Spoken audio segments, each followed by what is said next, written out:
So good afternoon and welcome everybody to our next online technology meeting. Today we are going to talk about all the photonics technologies used in recycling and sorting applications. So it's a great opportunity to talk about imaging solutions, to talk about laser processes using these applications, and also combined setups, integration, and all the challenges from the industry and what is new in terms of development. So it's a pleasure to be here today. My name is Antonio Castelo. I'm technology manager at Optikk, in charge of lasers and biomedical topics. And I would like to thank you, all of you, for being here. And I hope you will enjoy the discussion we will have about this topic today. Just a few words about Optikk. As you know, most of you know we are a consortium of more than 800 companies related with photonics technologies. We integrate all the technological topics from quantum technologies to photonic integrated circuits, lasers, to spectroscopy, to optics and micro-optics, materials, coatings. And the idea is to support the business of all the European members by connecting them with the right people so they can get new partners, new collaborations, new business opportunities. And one of the activities that we are offering is this kind of online meetings where we discuss with some speakers about one topic, but we expect all the interaction from all attendees with your questions and your discussion after each presentation. This is a summary of some of the benefits that we offer to our members. So, of course, we help with the technological needs, connecting with the right companies. So we organize networking activities like this meeting, but also events during conferences and also on-site events where we focus during 2 days in one particular topic. And it's a great opportunity to find the right connection there. We support with investment and venture capital connections, and the other way around, we support big companies also to understand who is in the field and ready to be acquired or to be part of a merge. We offer market reports in different topics. We have not so long ago a couple of ones related with spectral imaging and also Raman spectroscopy that I guess it was interesting for several of you. And we also do activities to support in human resources, marketing activities, and sustainability as other topics that could be interesting for you. If you are not part of a consortium, but we are interested in discussing your needs or your ideas, please feel free to send us an email and we will be more than happy to talk with you. And I mentioned the networking event, so you can have a look and encourage you to go to our website so you will see what's happening next. So we will continue until summertime with different online meetings. As I mentioned, we combine the technological discussions with also meetings in marketing activities, so your marketing team can benefit of the discussion and perhaps advices and tips from other companies. We have also the meeting in sustainability and also have the opportunities in South Europe regarding careers in photonics. So we are having different activities regarding hiring people and to connect the partners with also students and people ready to work in photonics. And of course, the on-site events that I mentioned. So the next one, the most important for Optikk, is the annual general meeting and summit that will happen in the south of France in a couple of weeks now. So I hope to see most of you there to discuss in person. We will have a technology meeting on fiber sensors at Airbus to talk about the different optical sensors used aerospace industry, but also in energy industries and in other infrastructures. We will have a technology meeting on photonics for space and new space at Potsdam. The one in photonics for quantum technologies that we have every year. This time is at Fraunhofer HHI facilities in Berlin. And also we will have different activities during ECOC in September. So if you are attending this event, please check our website to see what Optikk is offering. And as I mentioned, the main one is the one in France in 2 weeks. If you are interested in knowing more or you are still thinking if you can attend or not, please contact us as soon as possible so we can discuss the possibilities and interests.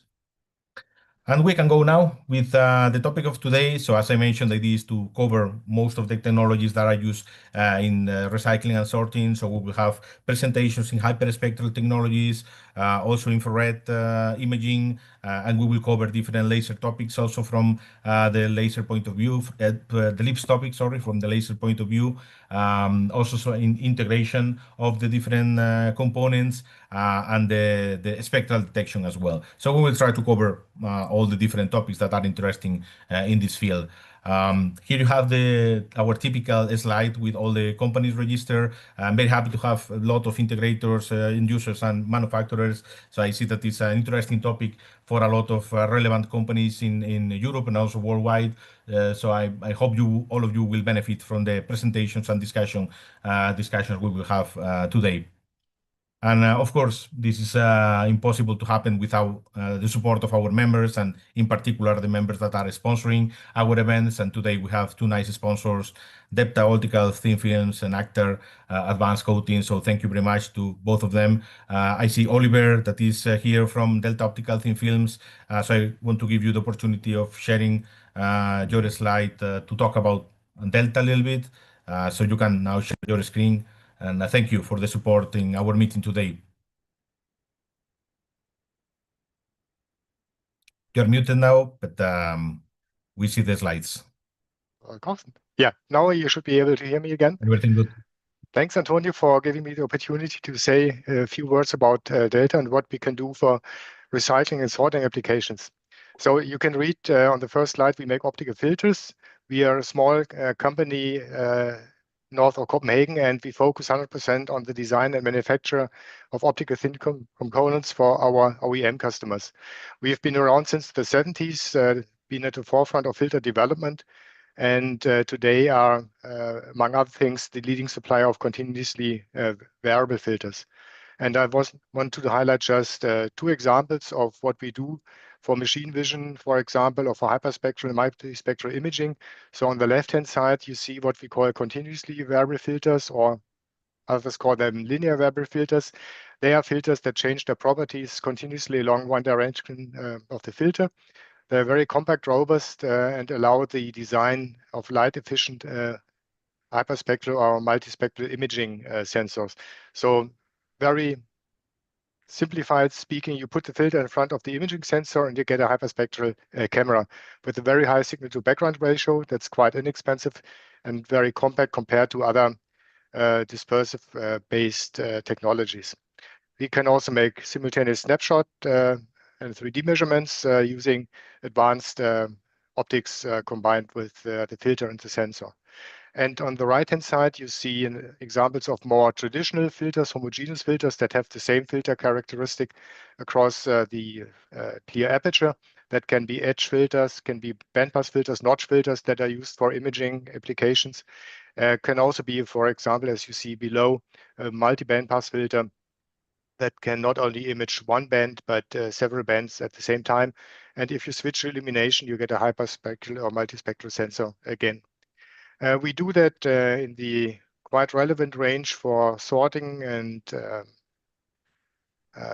applications from UVA, like 300 nanometer up to 1700 nanometer.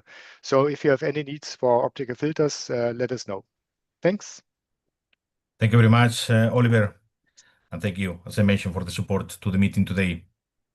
And we also have Alexander Teje from our second sponsor today, Actar ACM Coatings. So Alexander, thank you for being here. Thank you for the sponsor. And you can also share your screen to talk a little bit about Actar.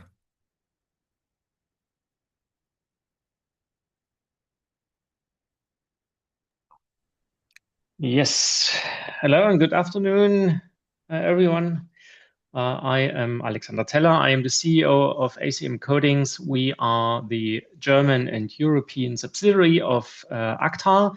Actar is an Israel-based technology company. And yeah, coming here to this topic in the world of automated sorting, whether we are talking about food safety or plastic recycling, we are all chasing the same goal, signal integrity. And as sorting speeds increase, your sensors, spectrometers, and hyperspectral cameras face a silent enemy that is stray light. Internal reflections within these optical systems create ghost signals and optical noise. And this noise degrades the spectral signatures of the materials you are trying to identify, leading to costly sorting errors and reduced throughput. This is where ACTA comes in. We specialize in perfecting that signal. Our ultra black coatings and coated foils are designed to suppress light across the entire spectrum from UV over the visible into the infrared, also covering near infrared and shortwave infrared wavelength. By blackening the optomechanical components such as baffles, apertures, and internal housings of your sorting sensors, we effectively eliminate the optical noise. This maximizes your signal-to-noise ratio, allowing your identification algorithms to work with the cleanest data possible. Even if you are dealing with dark polymers or complex organic matter, our coatings ensure the fingerprint remains sharp. So what sets ACTA apart for this industry is minimum twofold. So first, our coatings are ultra thin, typically less than 5 micrometers. And this means you can add our light suppression coatings to compact high performance sensors without re-engineering your optical tolerances. And second is we are scale ready. We support photonics industry from first prototype in the lab to high volume serial production. We can code your specific parts or provide black foils and die cuts for easy integration into existing systems. If you want to push the limits of your sorting accuracy and system speed, let's talk. You can reach me at the email you see here on the slide or visit our website. And thank you, Optikk and Antonio, for hosting, and looking forward to the discussion today. Thank you very much, Alexander, and thank you for the support today. And Oliver, Alexander, perhaps you can put in the chat your email address as well, so people can contact you afterwards if interested. And we can continue. So just my last slide about the agenda. So as I mentioned, we will cover different topics like hyperspectral imaging, LIBS from the laser point of view, but also from the imaging point of view with spectral imaging technologies, with infrared, the multi-sensor combination with AI. So we will cover all these topics, and it's a pleasure to introduce our next speaker. We will have time for questions and answers after each presentation, so please raise your hand, connect your camera, and make your question directly to the speaker. But as I mentioned, we will start with our first speaker. So we have René Heine, is the CEO of the company Cubert, and he's going to present the power of real-time anomaly detection for hyperspectral imaging. So René, you can start sharing your screen. Yes, thank you very much. I try to share my screen. Yeah, thank you. Well, I think most of you know Cubert because it's a manufacturer, well-known manufacturer of hyperspectral cameras. So we are happy to see what do you have for this field of recycling and sorting. So first of all, I would like to thank Oliver and Alexander for helping to organize this meeting. Both very important companies for us to work with. And both technologies hugely important for us in everyday work and in all of our products. So I would like to introduce you to some advancements in hyperspectral sorting possibilities. But first of all, I would like to introduce who Cubert is. And mostly we are known for systems like you see in that video. We are coming from the remote sensing technology. We developed video capable hyperspectral camera, and this is easier to fly on UAVs than with line scanning. So these cameras produce one complete image, and in each pixel they have the spectral response curve of the target they are looking at. But in the latest years, we are more and more requested in industrial applications because also there are applications where you are where you can work a little bit easier with a full frame technology compared to a line scanner. And this is the device we usually have in this kind of applications. This is our next gen spectral video camera. And this produces 1000 by 1000 pixels with 61 bands per pixel. So it's, to our knowledge, the only hyperspectral video camera in the world which has this kind of resolution and a number of bands. And what you could imagine is it's just a very huge amount of data we are capturing with these cameras. So after we built up these cameras, or we were ready with that technology, the next question was, how do we process all of that data as fast as possible? And that's the reason why we came up with our own software solution, which is called QVIS AI. The reason is that most of the state-of-the-art hyperspectral camera solutions are usually aimed for line scanning applications. And so they are not capable of moving forward with this kind of data sets, and also not featuring more modern AI algorithms, which we found very essential.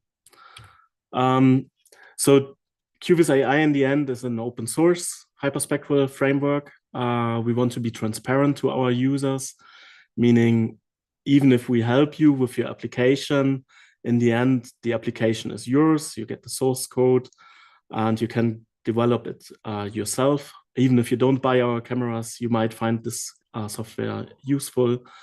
It's a very modern and powerful pipeline building tool, which can create very complex pipelines. And they're ranging from classical algorithms, which are typically used in hyperspectral imaging sorting, but also we offer state-of-the-art AI algorithms coming more from RGB imaging, and we transform them to be useful for hyperspectral imaging as well. And we take care of all the hassle you usually have, like run the stuff on your CPU, GPU, run it on different machines or domains, so you don't have to do all of that yourself. And it has a front end. We are highly working on that one. You just see here how this GUI looks like. What you see there is a hyperspectral video. Each pixel in this video has a spectral response curve like you see in the right side now. And so it's a huge amount of data, as I said. But we try to make it as simple as working with an Adobe product. So what you just saw is my colleague clicked on this head, and the camera now learned, okay, this head is important and I want to train that head. And so now it's applying a label to that head. And because we don't want to do that for every image, for hundreds and hundreds of images, it's auto segmenter involved. So you have within 30 seconds, it learned, okay, this head is the source of my data. And then I can train an AI much easier than with doing all of that by hand. But today we would like to talk about anomaly detection, which is a method where you don't do training. So this is a no-label application, which is very, very useful in sorting applications because you don't have to train everything yourself. The software will learn a lot of the obstacles itself. And that's a shift in spectral imaging, in RGB imaging. I think it's already standard to have anomaly detectors. In spectral imaging, not so much. The reason is usually we have line scanners. And line scanners, usually you're stuck with the one pixel line, and you only train the spectral response curve of each pixel. So it's pixel-based chemometry, and that's the classical chemical imaging. And to do this anomaly detection, you usually need a spatial image, and there's not so many technology around nowadays as we offer it. And the advantages for modern anomaly detection is basically you don't have manual labeling, and it spots everything which doesn't belong there. It can even be the same spectra or the same material, but if it really does look very different spatially, it will detect that. And it's pretty automatic. So you can retrain it by just showing it more data, more good data. And what we do, so this is true for RGB anomaly detection as well. And we add the special source, which is spectral sensitivity. And so by combining spatial and spectral sensitivity, you can now make it detecting chemical information or chemical fingerprints. And that gives it a superhuman accuracy.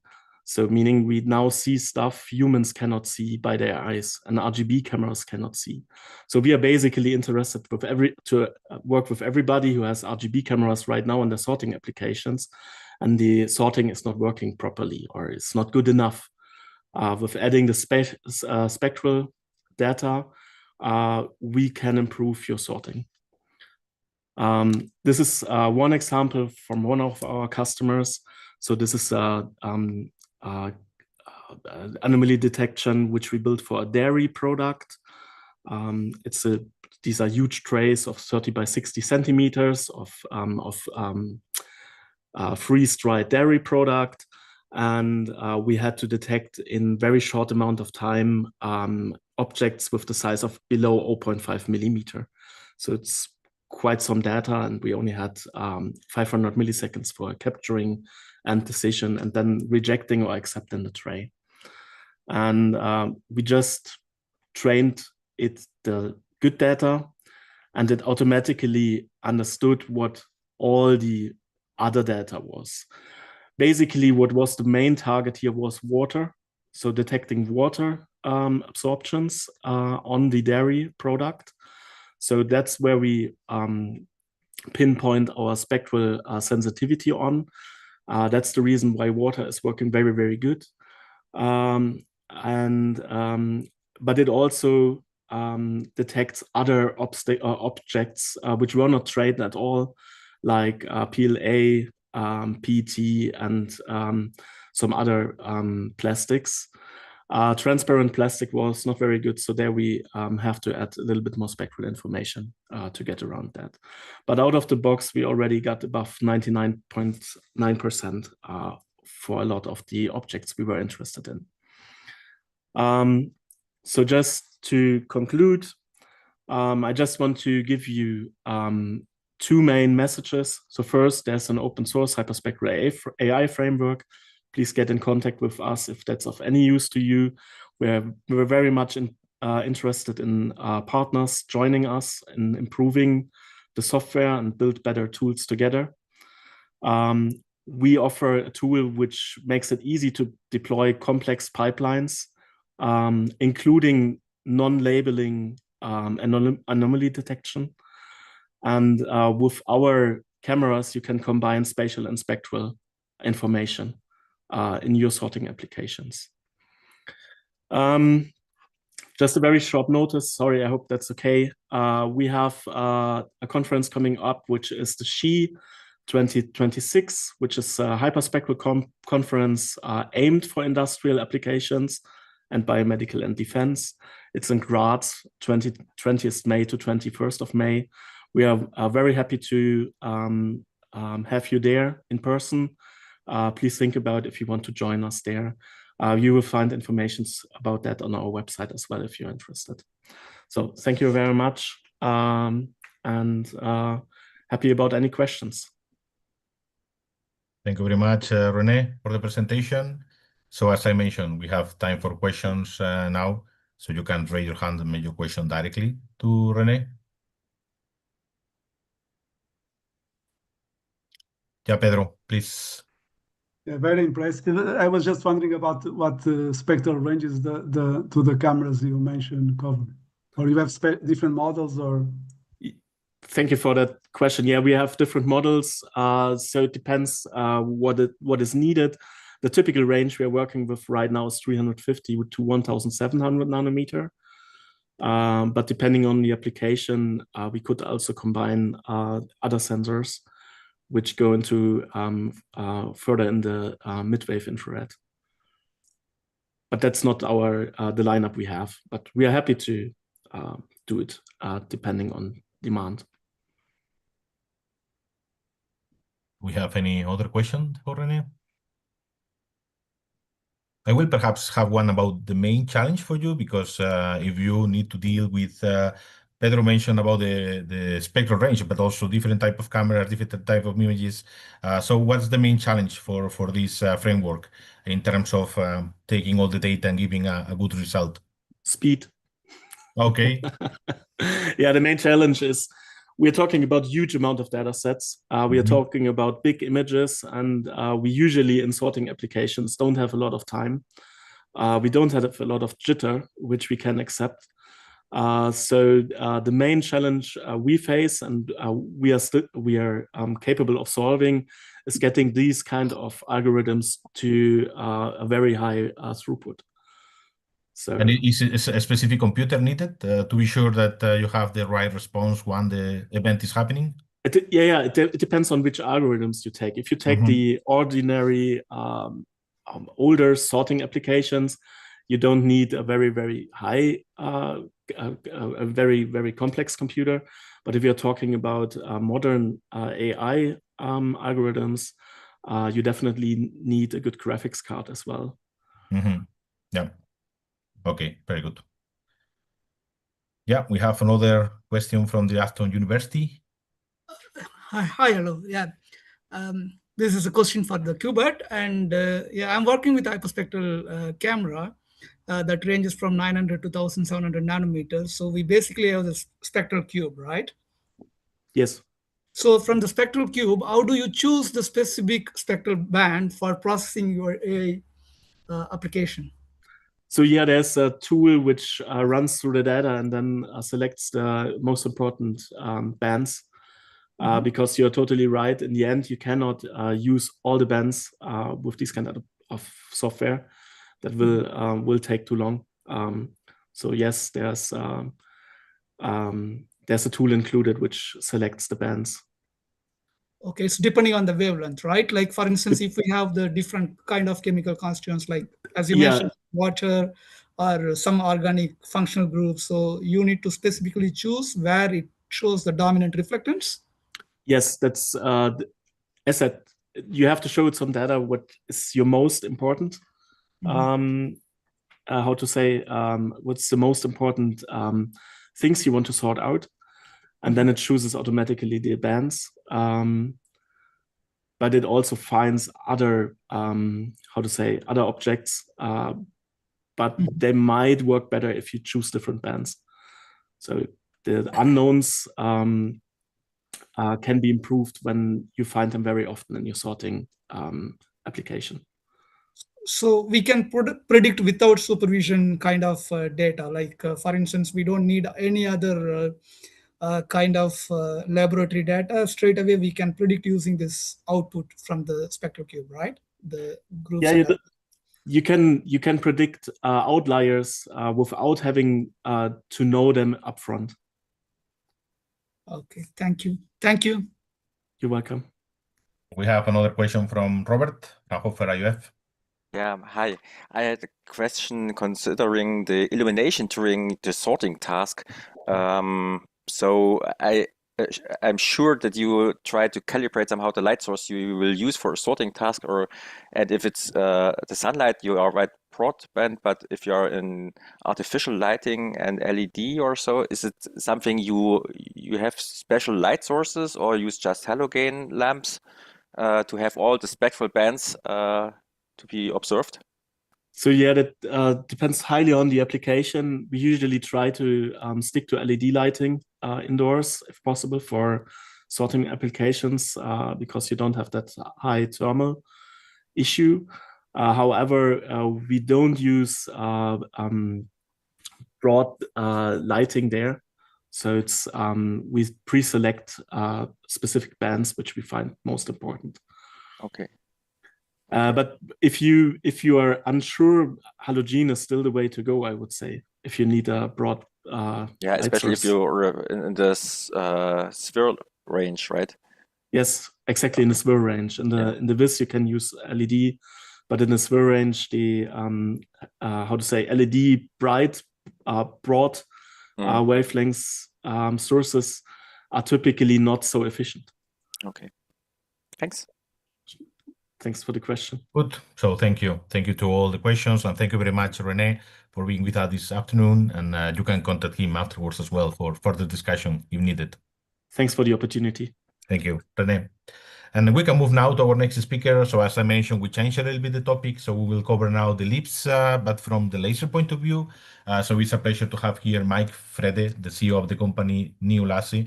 neoLASE is a manufacturing of industrial lasers, quite innovative, really a long range of solutions from continuous wave to ultra short pulses. And he's going to present the LIBS for metal sorting and inline analytic applications. Maik, the floor is yours. Yeah, thanks, Antonio. Good afternoon, everybody. Looking forward to give you a presentation and discuss a little bit about the topic of LIBS for metal sorting. Thanks, Optikk, for organizing that meeting. I will not do that on my own today, so I will share that talk with my colleague, Marcel Epping, who is our new business development line manager. And Marcel studied waste management, specialized on sensor-based sensing and sorting applications. So from that point of view, he's much better in the application point of view. And I will give you a little bit an overview of the LIBS sorting and the optical part, and he is taking care of the application then. So to give you a little bit of background, why neoLASE and AMS. So neoLASE is part of AMS technology since 2024. And from that point of view, neoLASE is 1 out of 3 engineering facilities. And AMS in general has a strong focus on optics, thermal, and electronic solutions. We have overall 6 European sales offices, and we're working in Europe for Europe, and try to focus on the European markets in these 3 different fields.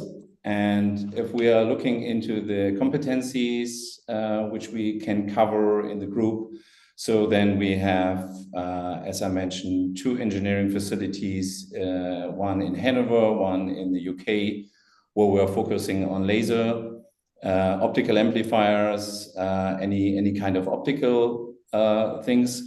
So then we have a facility, an engineering facility, as well as a production facility in Poland, near Krakow, where we're doing laser drivers, laser electronics, TC drivers, and cooling solutions from cooling loops, TC cooling, heat exchangers.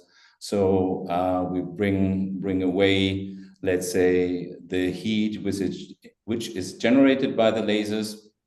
And last but not least, we can combine all these 3 different fields and doing assemblies for different customers, combining optical, mechanical, and thermal solutions. So what we want to talk today is about LIBS. I'm guessing that mainly most of you are familiar with what LIBS means. Nevertheless, I would start with a quick introduction. So LIBS means laser-induced breakdown spectroscopy. So it starts with a high-intensive laser source, I would say. Typically, it's in the nanosecond range and pulse energies in the range of millijoule. So the light from the laser is focused by a standard focusing lens and some optics onto the sample. And the sample, in our case, which we're talking today, is metal. So we're talking about metal sorting here. So, and what was happened that due to this high intensive laser pulse, the pulse is generating a plasma on the surface of the sample, and the plasma is characteristics for the material itself. So finally, we need to collect this kind of plasma light, send that into a spectrometer, and detect the different lines. And I think my colleague Marcel will show you how that looks like in his part of the presentation. So if we quickly look into the different parameters, so if you're thinking about lasers, so you can imagine we have quite a different sets of laser parameters which we need to take into account. And the main driver is the energy versus the spot size, so the fluence of the laser beam on the sample surface. So from that point of view, in general, you want to have a high energy laser pulse. to get quite a mass ablated, and from that point of view, get a lot of plasma light. On the other hand, there were also effects reported that for too high pulse energies, so there is a plasma shielding and shielding this plasma you want to detect. So in general, you want to have a small spot size, that you have the high fluence and high intensity on your plasma. And in general, we are talking about shorter pulses in the nanosecond range to have a very early breakdown and have efficient ablation of your materials. So you could imagine that the material, if you're talking about metal sorting, for example, is not always in the same position. So from that point of view, you want to have some depths, tolerances to hit all the targets. And last but not least, from the detection point of view, you want to have some high NA optics to collect most of the plasma lights to get sufficient light into the spectrometer to analyze the different materials. So if we are looking into the neoLASE or into the AMS laser solutions, so we can start with nanosecond oscillators, which is done by the UK company Alphalite. We can combine that with neoLASE laser amplifiers to do some higher energy scaling. And in that combination, we're doing quite a lot of different MOPA laser systems, which in general covers the range from continuous wave down to femtosecond lasers. So there's a very variable and flexible platform so that we can address quite a lot of different pulse durations, and by cascading the amplifier stages, so we can achieve different average and energy levels. So this is also some interesting parameters for the LIBS. I'll show you some example later. What I want to cover here in the next slide is what about the effect on different laser technologies, or in general on different peak powers. So here from the left-hand side, we see the beam propagation, and we calculated the peak intensity, right? So in general, the laser beam would be focused down onto the surface. So the surface is here in the middle. And if we are calculating the peak intensity here for a typical, I would say, fiber laser in the range of several tens of nanosecond pulse duration, and a DPSS laser with a few nanosecond pulse duration, you can see that we have for sure different intensity levels on the surface. And if we add a threshold here, this is a typical threshold for material ablations. So you can see that everything above the threshold in blue here is about 5 millimeter depths or focal depths.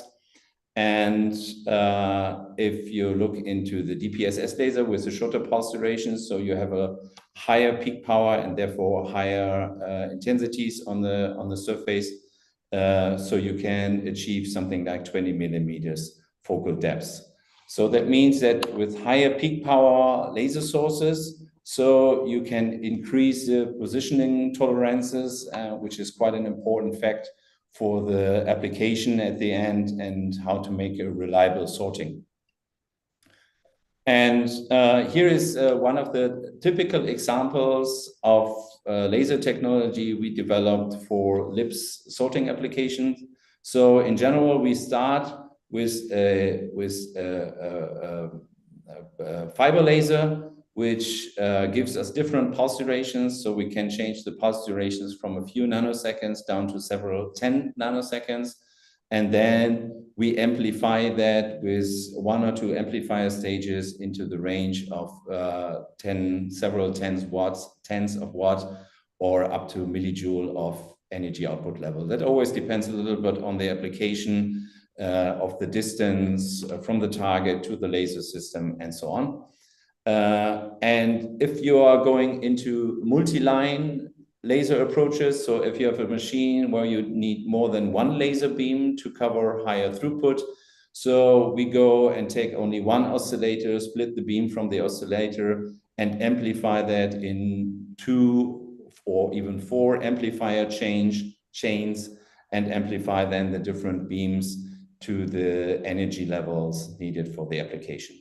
So typical parameters, as I said, repetition range from a few kilohertz up to megahertz.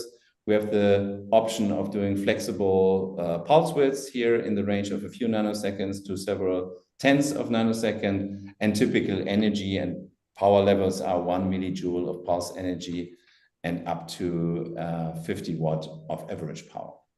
So this is what we have in terms of laser technology. And I would like to hand over to Marcel now, who's taking care of explaining you a little bit more about the application and what can be done with this kind of laser technology.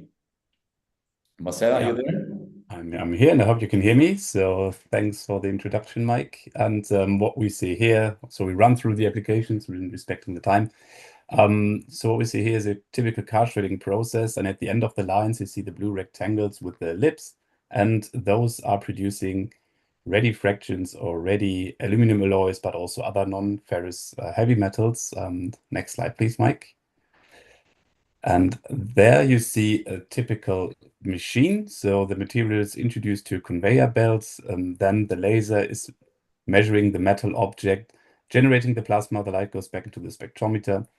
And very rapid algorithms are taking care that the classification is done and the good material, the desired fractions, are ejected and the others are in the drop. And as you can see, the objects are three-dimensional, so that focal tolerance is super important. Every millimeter counts to generate the plasma that can then be measured. And next slide, please. So what does that mean? We can produce melt-ready products from mixed aluminum streams, for example. In that example here, we see an alloy type 663. You see the chemical composition. For example, copper and zinc, you only are allowed to have 0.1% into the mix. And why do we do all this effort? Because those who recycle that stuff are getting a premium paid if they can produce that kind of alloy. And for the furnace, for those who melt that products, they save time, energy due to the melt-ready product, so they don't need to dilute or add any elements. And on the other hand, therefore, they can increase their throughput per day. So everybody wins in that case. And next slide, please. This is actually how we measure that. So this is a spectrum from the plasma. And you can see on the left-hand side, copper, zinc are not present, and magnesium just a little. So you can also measure the concentration of how much of each element is in there. And on the right-hand side, you see clearly the copper and zinc peaks and also a huge magnesium peak. And that is how we can differentiate different alloys from each other for each object in a very short time. And next slide. You can do the same also for inline analysis. So you see kind of the same machine, but this time without any sorting, because since we have all the data available, we can also do and measure the concentration of each object, knowing by a camera roughly the weight, and then you can definitely define what is in your incoming feeds. Next slide. And the whole idea is to bring the lab to the process. So once you know the chemical composition in inline analysis, you can use that data and analyze several tons a day instead of 100 pieces per hour like in a lab. And therefore, you can prove that your batch is really melt ready. The sorting guys can prove that their process is working. They can even use that as a feedback loop. So also here, everybody wins, but just you don't need to sort, but you use that kind of technology as an inline analyzer. Next slide, Mike, please. Thank you. Last but not least, you can use these kind of, or this, the LIBS technology, not only for metal in recycling and inline analysis, but you can also use it in production for positive material identification, for example. In this case, you can measure the cans, and you can measure each can if they really have the desired chemical composition. Another topic is, and hot topic is, that black mass from battery recycling. Nobody knows really what these powders are made of, and especially the light elements cannot be measured with XRF. So therefore you can use LIBS and measure the lithium content of the heterogeneous black mass. And another application, drill core analysis in mining, same procedure. So you don't know by XRF the heavy elements, but with the LIBS you can measure the light elements as well. And that brings us also to the conclusion, which is on the next slide. So the LIBS is a very accurate analysis method. There's a lot of XRF methods out there, but they cannot measure the light elements, and that is exactly where LIBS is strong at. Can be applied offline, at line, and inline, and it's easier to integrate in terms of regulations since it does not radiate like XRF. There's no X-ray radiations. There's, let's say, just light that needs to be shielded. And the good news is that neoLASE and AMS have developed a very, very highly flexible, adjustable, industrially ruggedized system architecture, and it's also easy to integrate. And that is the last slide. So thanks for your attention. And if there's time for questions, yeah, we are still here. Yeah, thank you very much, Marcel and Mike, for all this overview. So we have time for questions. So perhaps a question, because when I talked with Mike about the use of lasers, I thought more in the laser source, but I see that now you are offering like a complete sensor solution. So do you can actually integrate the light source with a spectral detector to create a module that can be integrated somehow in the production line? Is this correct? Yes. So the light source is actually the laser. So the plasma is the light, and then with the spectrometer we can measure the light that is coming back, or the plasma, and then we can do the plasma analysis. Yeah. Correct. So this brings me to the next question, because we always have this epic question. So what can the others do for you? As Mike knows, we normally talk about what can a member do for the others. What can the others do for neoLASE and AMS in this case? We're for sure looking for more applications, right? So we tested the setup right now on I would call it standard aluminium materials, but for sure we want to extend and get into other material compositions and other materials as well. Yeah. I saw a question from Jai from Gastops. Is this the case, Jai? I think I got the answer in the last sentence. Mike said that they're opening it for other kind of steel. My question was that if they were checking alloys in steels with this technology yet or not. Yeah, we've done some measurements, and if you talk about steels, could be two elements are always very important. There's copper content that is always interesting, and molybdenum or moly. To differentiate different stainless steel types. Yeah, we can do that. It simply needs a little bit more, let's say, R&D or trial and error processes. Yeah, and we can do that as well. Right, thanks. Very good. Robert, please. My question is about the plasma emission size or the region. How big is this, and is it possible to differentiate locally, especially the area where you are having the laser spot?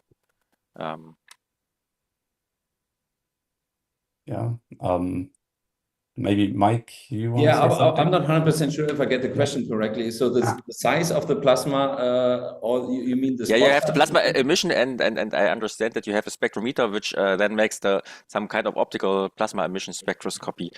So, but your laser is focused on the surface of for instance, the metal, and what is the region from which the plasma is generated, and is it and can you think also of having a spatial variation by, for instance, scanning the laser or so, and then measuring an area?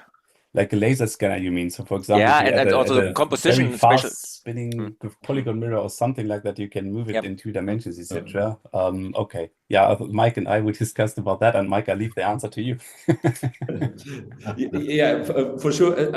I think the advantage here is, and that at the end is a little bit the question of the repetition rate. So we are working with high rep rate lasers. So as I said in the presentation, in general, we can do up to megahertz repetition rates. And that also makes from our point of view, easily available scanning options and things like that. So we do not need to wait for, let's say, single shot. We can do averaging, and we can do high speed scanning as well. But what's the interaction size of this laser with where your plasma is produced? Typically, what's the size? So actually, what we do right now, the laser beam is fixed and the metal is moving, right? So that means from that point of view, we haven't tested a scanning application yet here in the lab. But in general, it's a question of the scanning optics, because that is what I tried to explain in one of the slides. So the focus depth we have with a more than 20 millimeter is quite high. Right, so that you can imagine that allows you also some bigger scanning field, and still have enough intensity to get the plasma. Okay. I can perhaps put you in contact for further discussion, because I think there's some room for discussion here. So we have next question, Ragavan from Aston University, please. Thank you very much. Sorry for my video is not working, so I couldn't. No problem, Ragavan. Yeah. Okay, my question is about the same. Like, for instance, is there any special sampling condition for this LIBS analysis? No, depends a bit what you want to measure. Then, for instance, sorry, yeah. Go ahead. There is no any condition, right? No, I think that is maybe another advantage that we are saying. Okay, due to the higher rep rate we are working on, is that if you have something like a surface condition, so that might be that you have painted materials. So the first shot of the laser will blow away the surface, the paint or something like that, whatever is, or oxide surface or something like that. And then with the second or third shot, you do the analysis. So from that point of view, no, we do not need any special surface treatments before. Yeah, because why I asked this, Mike mentioned that this could able to detect lithium. That's critical challenge. For instance, we are doing this critical mineral recovery using biochar. It's a porous material, it's a carbon-based material. So you can absorb the metals like lithium and other components from battery waste and other stuff. So how local this technique, for instance, could it able to study somehow the distribution of lithium in the biochar matrix? Like, is it possible?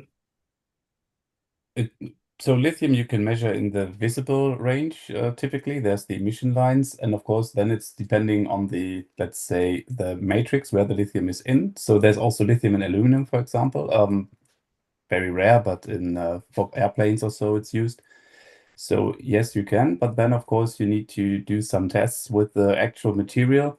In black mass, you can also measure the lithium. That is possible. You see the emission lines nicely in the visible. Not in the UV in that case, but yes, you can measure the lithium. Then it's only the question, how well can you measure the concentration of the lithium in that given matrix? Yes, and exactly. that is something you need to, maybe you need a small model or so, and the better the matrix, the better the results, of course. But yeah, in principle, it's possible, and with all the, it also depends how much time you have for each measurement. In the recycling, you talk about only milliseconds. That's all you have, because the objects are moving with 3 meters per second at least. So there's not much time to do a lot of data processing. But if you have more time, for sure, you can do and apply many more algorithms, more data, etc., etc. You can also move the laser a little, or the sample, so that you can do an average of the analysis itself. So let's say many ways are leading to Rome, as we say here, and then it's depending on the sample, and of course we can test that. Thank you very much. Yeah, thank you.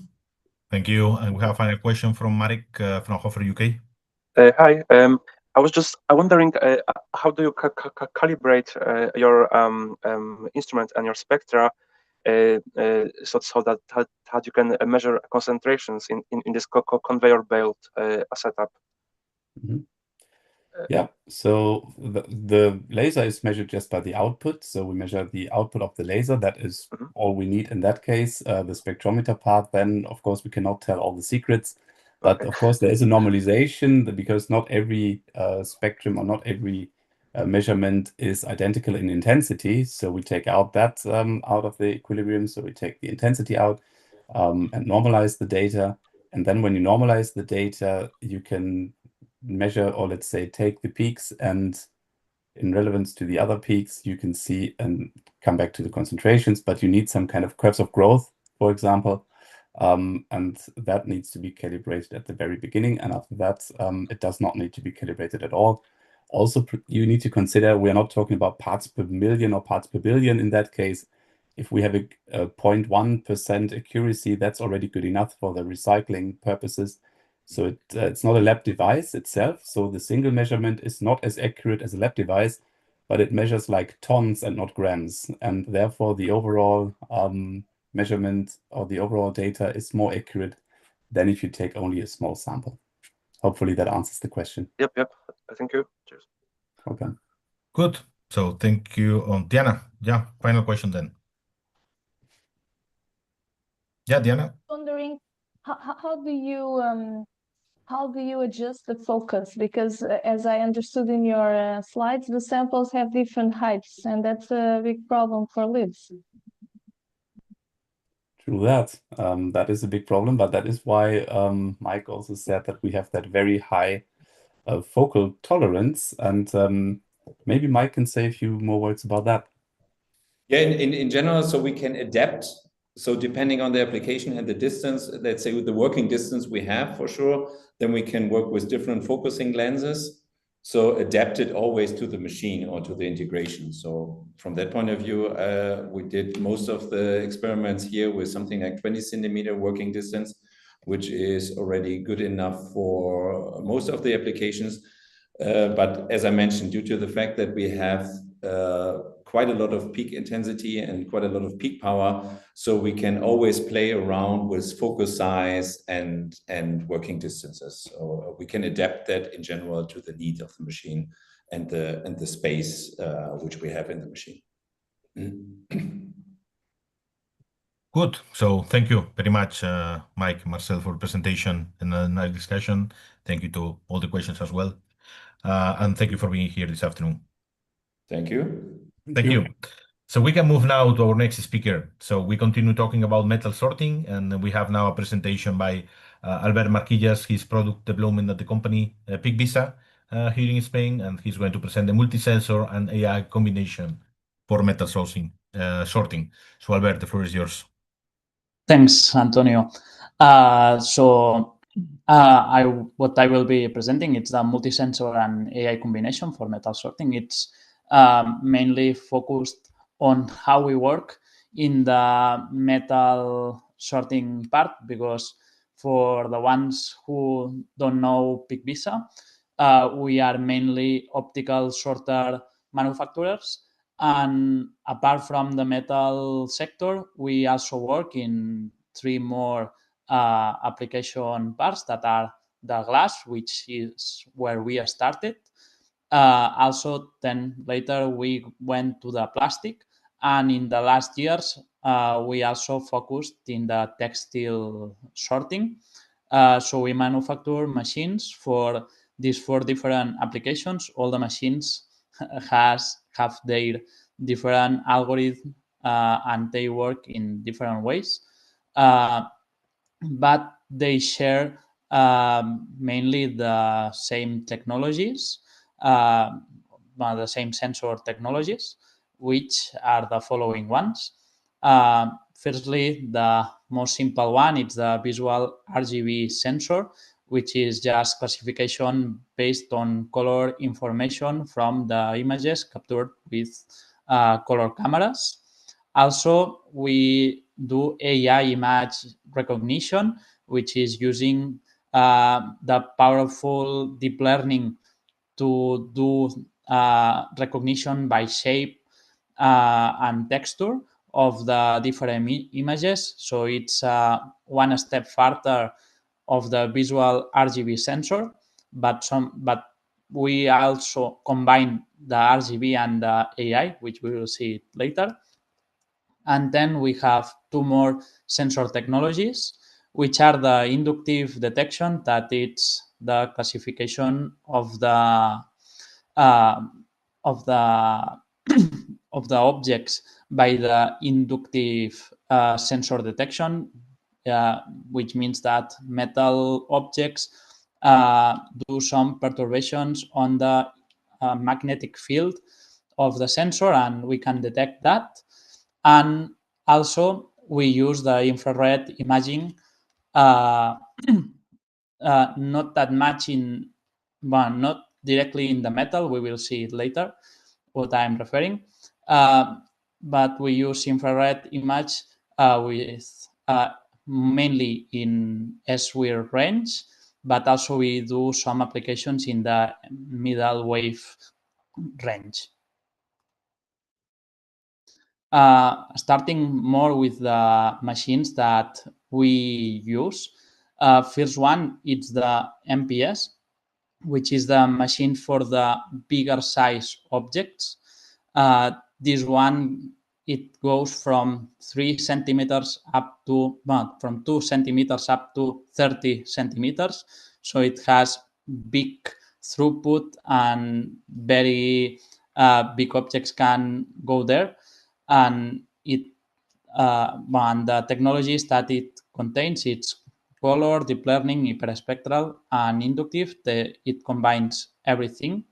And the main objects that it classifies with the deep learning are PCBs, wires, capacitors, which are the interesting ones to detect with deep learning, because these kind of objects normally contaminate the flow of the metals.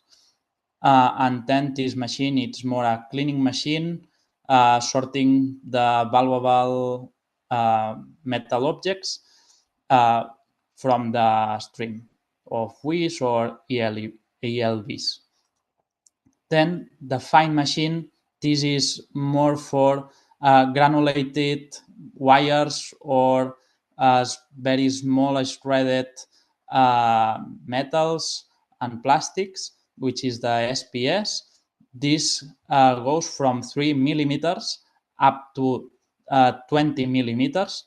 So both machines combine, the MPS and SPS go from 3 millimeters up to 300 millimeters.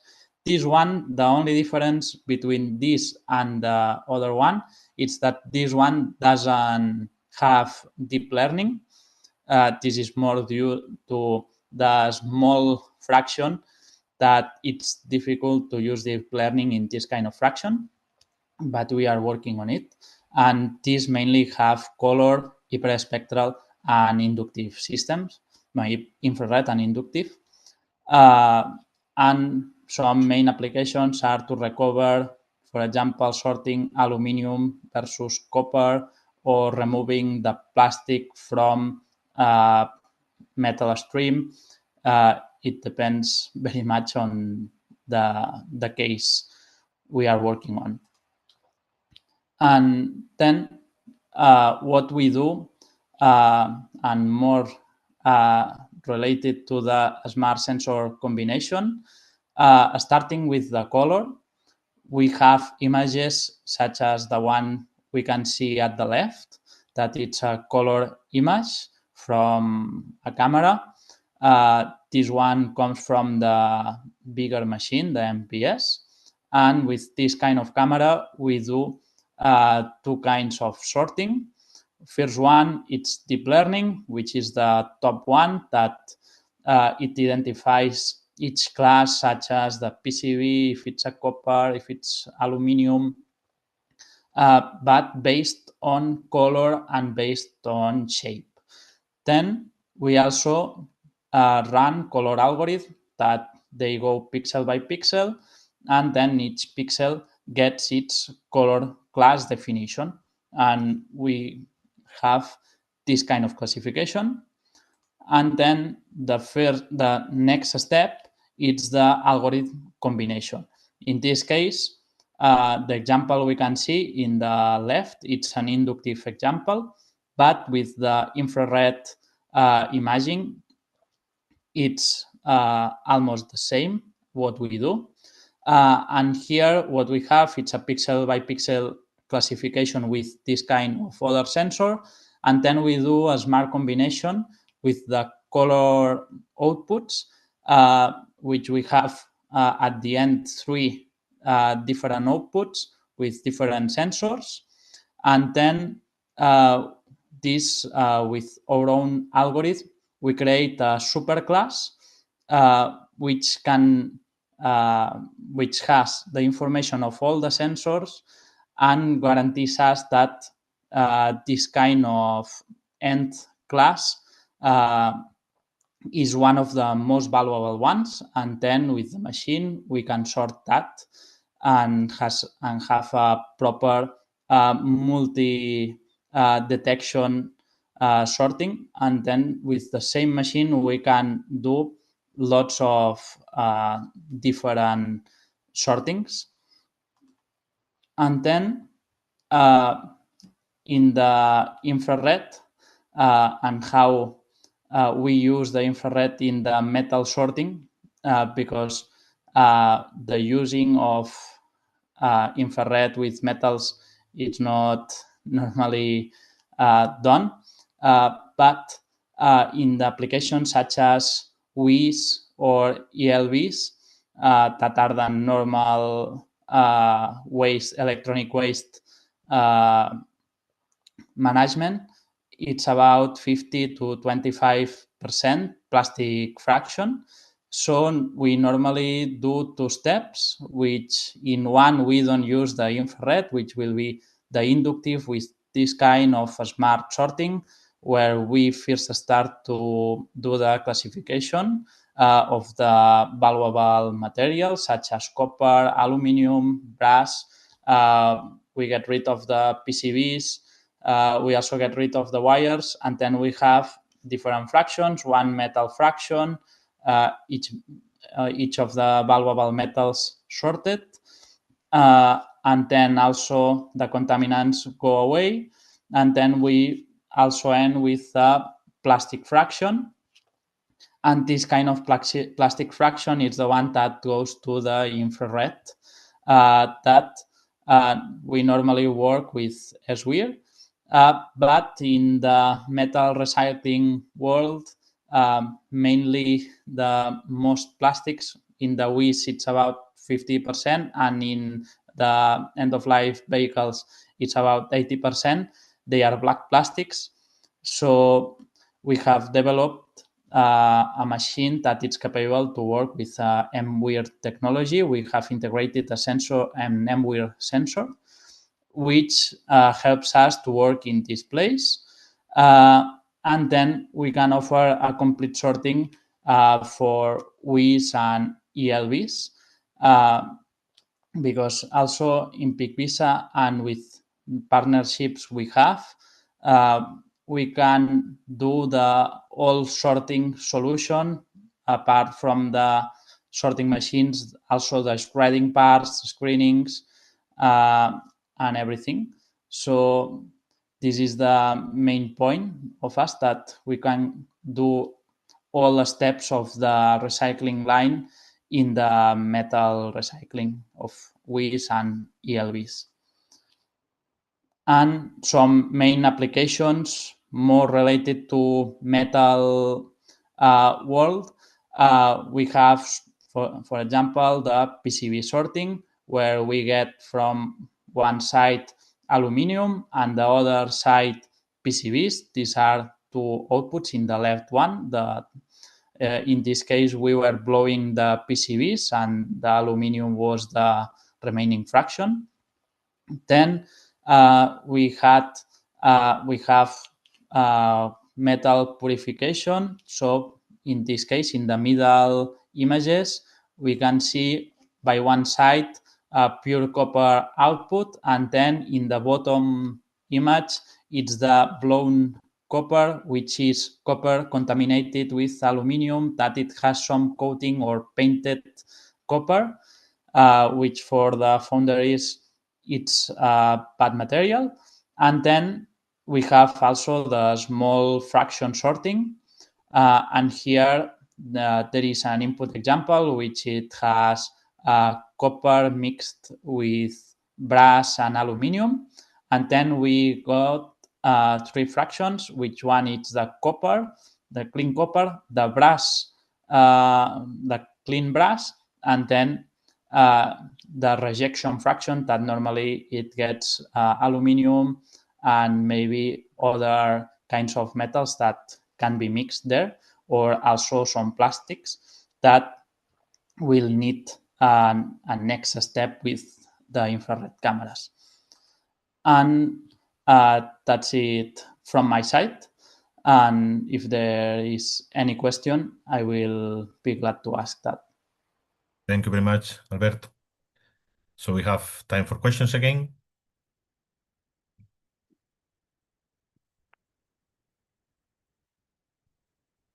So I have perhaps one question, because you mentioned different type of technologies that you are integrating and mixing.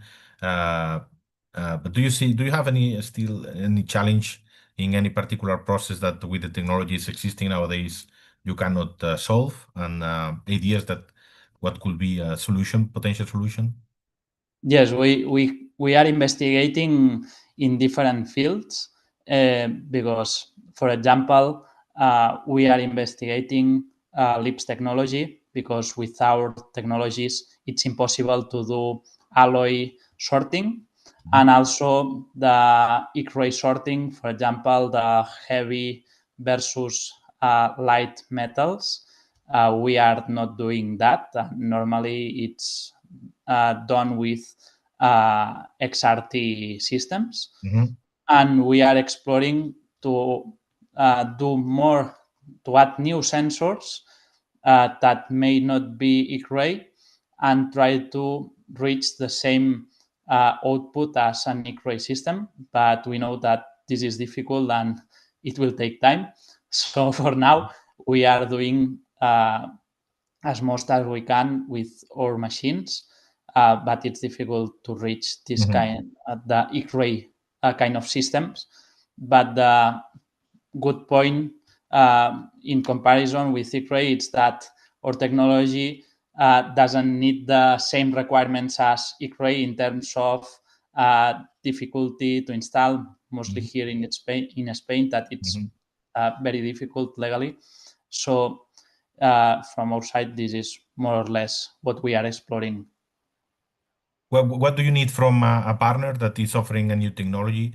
Because you need to integrate in your machine, so I guess you need some collaboration to understand the best way to take advantage of all the benefits of the technology. So which kind of support do you normally need for them? Or you are quite autonomous because you have been working in these machines since a long time now? Well, even if we have been working lots of years with machines, when we integrate a new kind of sensor with the new partner, we always like to have fluid conversations and know that they can help us in the development and integration, because sometimes we can buy a new sensor and then the partner just give us the manual and nothing more, and then for us to interpret the information, or for example just to connect with the machine and integrate it, it's very difficult. So the best way for us is to work together with a partner and do the project together. So this way we have a more finished and more end-use project when we close the partnership with the buying of the system, rather than just buying and saying goodbye. Yeah. Good. Is there any other question for Albert or comment? Well, if not, thank you again for the presentation, and thank you for showing these examples of where do you use your machines in metal sorting. It was really nice to see all these applications. Thanks. Thank you, Albert. And we can move now to our next speaker. So we have now Lars Gidskehaug. He's the solutions manager at the company Norsk Optikk, and he's going to present also sorting, recycling of textile vents. That one of the topics that Albert mentioned that in PICVISA they are active. So he's going to present an industrial case study. So Lars, the floor is yours. Thank you for the introduction and for allowing me to speak here today. Just to ask, do you see my presentation clearly? It's not the widescreen view that you see. Everything good. Everything good. Very good. Thank you so much. So I will be talking about a very exciting solution that we have been developing together with a partner here in Norway for textile sorting. This is a textile sorting and recycling company that brings a lot of interesting challenges to us that we have worked together with them to develop together. And one of the things that I will be focusing on in this presentation today is the advantages, some of the advantages that we have seen when we compare the regular, most commonly used short wavelength infrared range, the SWIR range, with the extended SWIR range, which goes all the way up to 2500 nanometers. We see some really good advantages of going up there. So I will be talking a little bit about that today. So the backdrop that we have here is that the textiles industry produce a lot of, they have a very heavy environmental footprint. They, for cotton production, for instance, they use a lot of water that comes in scarce availability in some parts of the world. They produce a lot of CO2 totally around the globe, and also they produce a lot of landfills, like the one you see, the famous one in Chile that you see in the plot here. So with this backdrop, there's a lot of regulations, as many of you know, in particular in EU, where you have the waste directive framework and the extended producer responsibility that is pushing producers and also the textiles industry as a whole to do more recycling and be more going for the circular economy here. And a lot of things need to be in place in order to make this economically viable and possible. And one of those things is to have automatic sorting. That has sort of been our contribution to this project using hyperspectral. So the company that I represent is Norsk Optikk, or NEO for short. We have been around since 1985. We're a company with a high technical profile. We are lucky enough to be owned by a foundation that wants us to focus on long-term innovation and R&D. So a lot of whatever we earn, a lot of our revenue is funneled directly back into R&D. And over time, that has allowed us to be grown to be a very sort of respected market brand with our HySpex brand for hyperspectral imaging. Most of all in the remote sensing communities and also including geology, but with the industrial camera series that we released a few years back, we have taken more and more shares also the bigger parts of the industrial markets. So,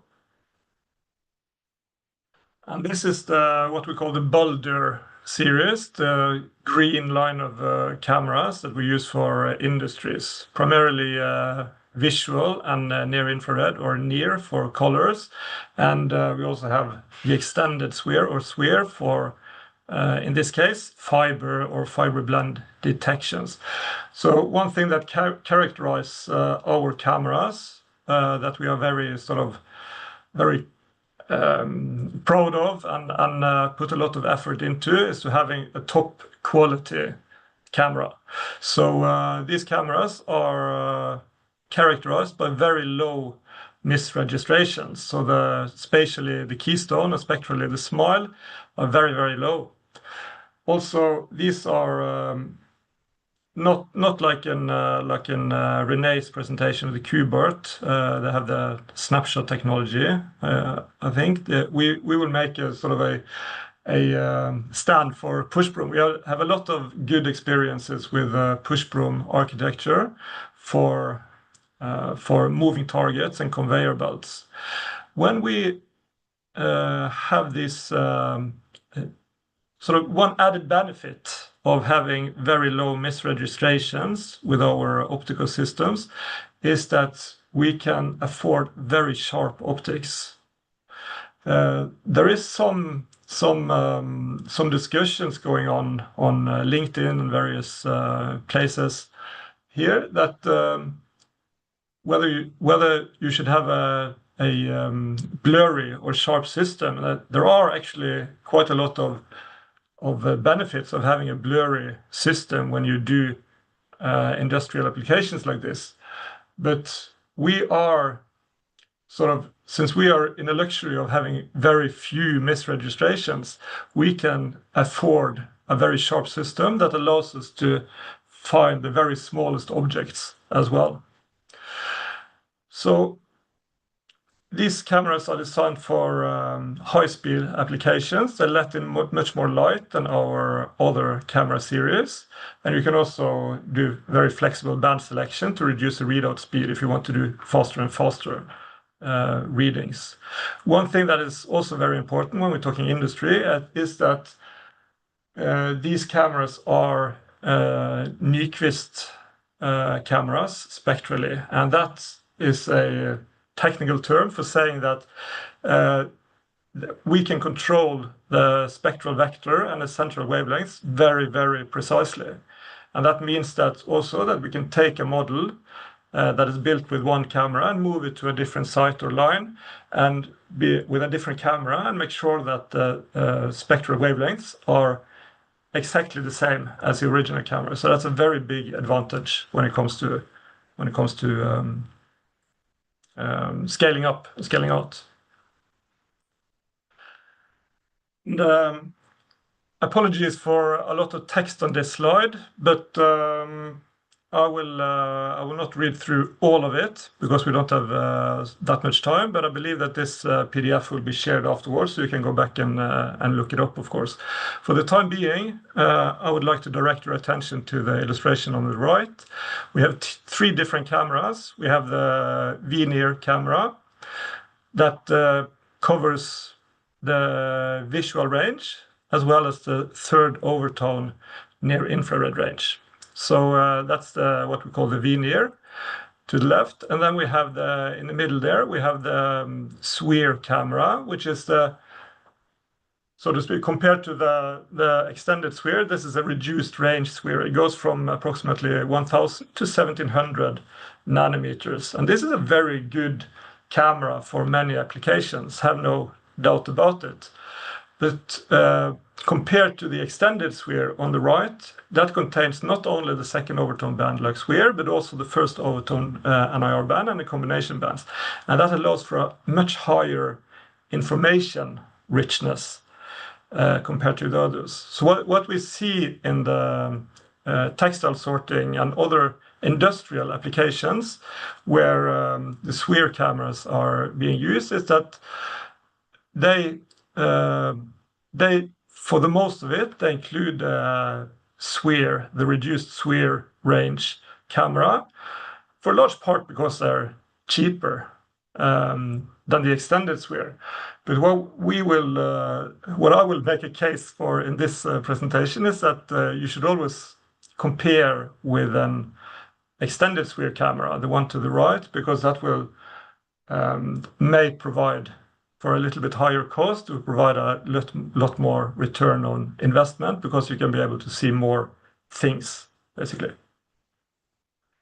So some examples here is that we have access through the collaboration with NTG, with this recycling company. We have access to a large textile library that we have been building together with them. For their applications, for their daily operations. And for that, we used the extended sphere camera and also the V-near camera, the color camera. But throughout this talk, I will focus on the extended sphere. And if you look at the top figure here, that is showing average spectra of pure samples of cotton, polyester, and wool in blue, orange, and red for the full range. So this is the extended range going from 1000 nanometers on the left to 2500 on the right. And then we have simulated what a InGaAs or reduced sphere camera would be able to see. It's still the same data. It was still captured by the extended sphere camera that we have. We just simulated that what would happen if we reduce the band length the band range to the second overtone range only. So, and what we see is that both cameras are great if you have a very controlled or well understood input stream of materials. So, for instance, if your input stream of materials contain wool, polyester, and cotton, which in many cases is what people will be looking for, then the bottom plot with the sphere will do a good job.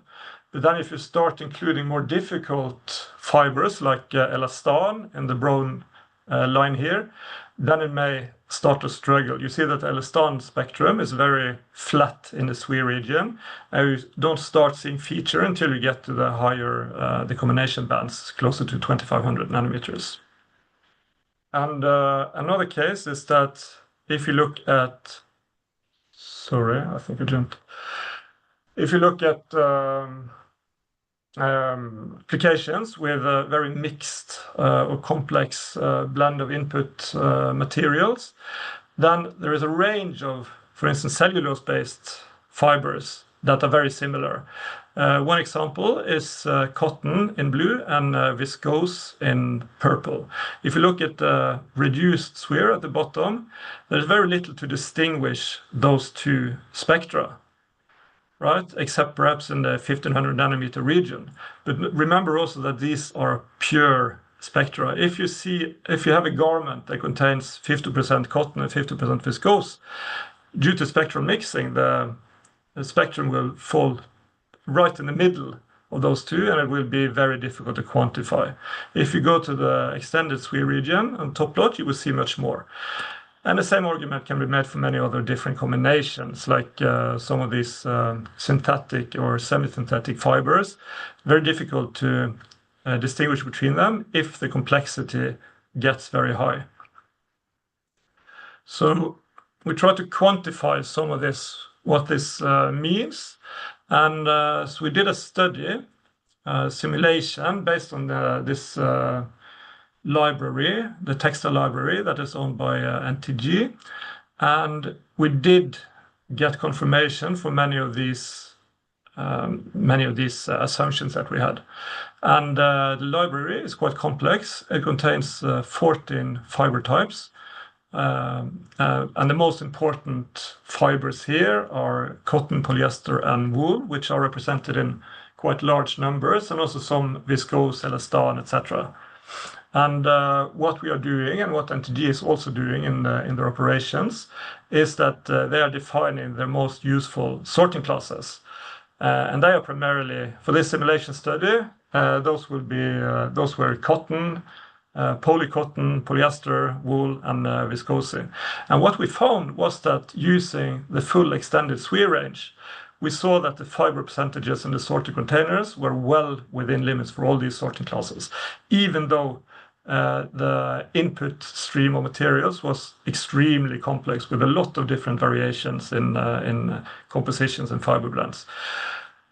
For the simulated sphere example, the fiber composition was predicted less accurately, in particular for the mixed fiber classes, and that was leading to quality giveaway and reduced recycling effectiveness in this simulation example.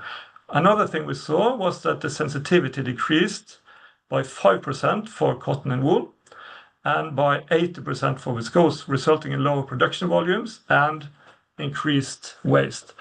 To be fair, this library wasn't built with a high representativity of viscose. So, and that means that it's not very useful to provide the absolute classification accuracy and so on. But what we will expect is that if we increase to get a more balanced representation of viscose in this mix, we believe that the sphere camera will go from poor power to medium power, and the extended sphere may go from medium power to very high power statistically to detect more garments. So I promised you the case study. So we're done with the simulation for now. This is what we have actually developed together with NTG or Norsk Tekstil Gjenvinning. As I mentioned in the start, this is a company in Norway that does both collection and sorting and also mechanical recycling of fibers. So they have deep knowledge of what is required in order to make this economically viable solution and a circular economy. So together with them, we are trying to turn textiles into a sustainable resource, and we have built a solution which is highly flexible, and that is required because you need a solution that is adaptable to the input stream of materials. If you have a very complex input stream, or you require high volumes, for instance, if you require a very high volume for chemical recycling, for instance, then it's really important that you have control over what comes in there. And the more you can automate this, and the better you will be able to sort in your sorter containers, the better the results will be. So they do have 1 minute more, Lars. Yeah, they do have veneer for color, and they do have extended sphere. So this image to the right here shows an example of a white garment which had 50% viscose and 50% polyester on the label. And the hyperspectral image here clearly shows that these are not actually a mixed mixed garment. These are actually interweaved 100% polyester and 100% viscose threads in the garment. So I'm just going to show a video of the first implementation that we did. At that time, we only had 2 containers, 2 blowers. At the moment, they have extended this to 6 blowers and 6 different containers, and they are planning to extend it up to 24 different containers to automate as much as possible here. So that's what I had, and this is our email address if you want to know more. Okay, thank you. Thank you very much, Lars. So we have time for one question for Lars. So please raise your hand and make your question directly. Yeah, Pedro. Very interesting work. I was just wondering, because even so the bands are a bit convoluted and very broad, how critically does the sorting depend on the illumination? And also, I see in the last example that you show white tissues to see if it was viscose or polyester. What happens if you have these materials also dyed with visible inks? Does the pigment affect the SWIR spectra? So just these questions. Thank you. Thank you so much. So about the illumination first, we use, as in one of the previous talks, we use a broadband halogen illumination, and that works in our experience. That's currently the best illumination that we have for if you're looking at broadband applications. We're also doing research into LEDs and lasers and so on, but they have their own issues, and halogen for time being works very well both in veneer and extended sphere. When it comes to colors, this library of 1400 textile garments, we try to get as widespread as possible, also in terms of color. So, of course, in sphere and extended sphere, you will not be able to identify any colors. But of course, if the garment is dark in sphere, then of course there will be less signal and more noise. But we didn't notice a huge that wasn't a huge problem for this data set. What we saw when I did the modeling, what we saw was that some garments, like very shiny polyester garments, had to be removed. There was nothing to be seen there, and I think many of these garments are doped with carbon anyway, like black plastics, and that's difficult to find. But also what we see, and we find examples, is that many of the black, say, cotton samples with the dye there, they can be quite bright in extended sphere. So the color that you see is not always representative, and overall we're finding a lot of identifying successfully a lot of dark garments as well, also with this solution. Thank you. Good. Thank you very much. Thank you, Pedro, and thank you very much, Lars, for the now presentation. And you have the email address here for contact and for further discussion. Thank you, Lars. So we can move now to our next speaker, and let's talk now about mid-infrared spectroscopy. As it's a pleasure to have Peter Totruk, the CEO and the general manager of the company Enlir. So he's going to present their solutions for recycling and sorting in mid-infrared spectroscopy. So Peter, the floor is yours. Thank you. Thank you all. So I'll talk about mid-infrared. In LIR, we are placed just outside of Copenhagen, half an hour. We are part of Dynamic Group, one of the 10 companies. We are selling globally in all 3 time zones. And what we bring to the ball, if you can say it like that, is speed in the mid-infrared. We have a technology that takes the mid-infrared light and turns it into visual light, and we use silicon detectors for the mid-infrared. And we do that at the room temperature, and we do it very fast because this is a continuous wave technology, so we can go from hundreds of hertz to kilohertz. We have even products that goes gigahertz, but that's not for spectroscopy, it's more for electrical signal. So we have a very fast mid-infrared technology that does the same as the silicon does for the Visioneer. So we sell these spectrometers. They are 0D in this form instead of 1D for the line scanners or the 2D for the cameras.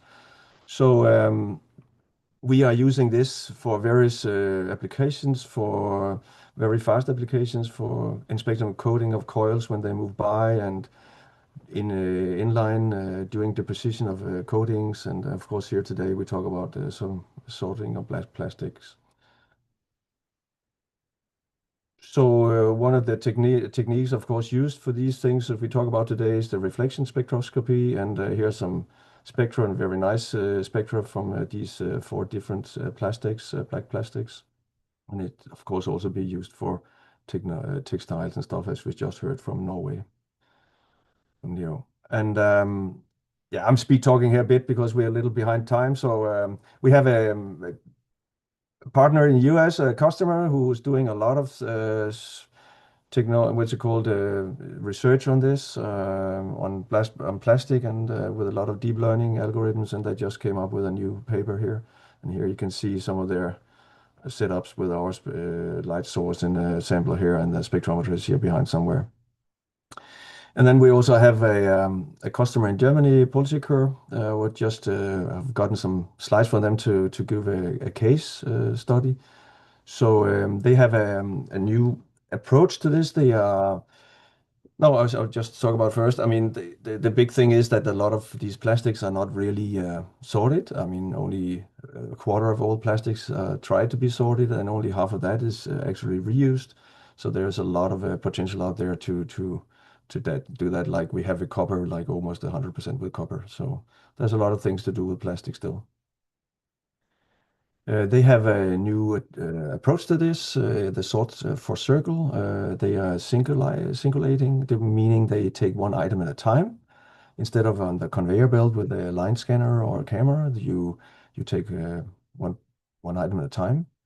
And then you have all these many sensors, multi-sensors, the visual camera, the near-infrared.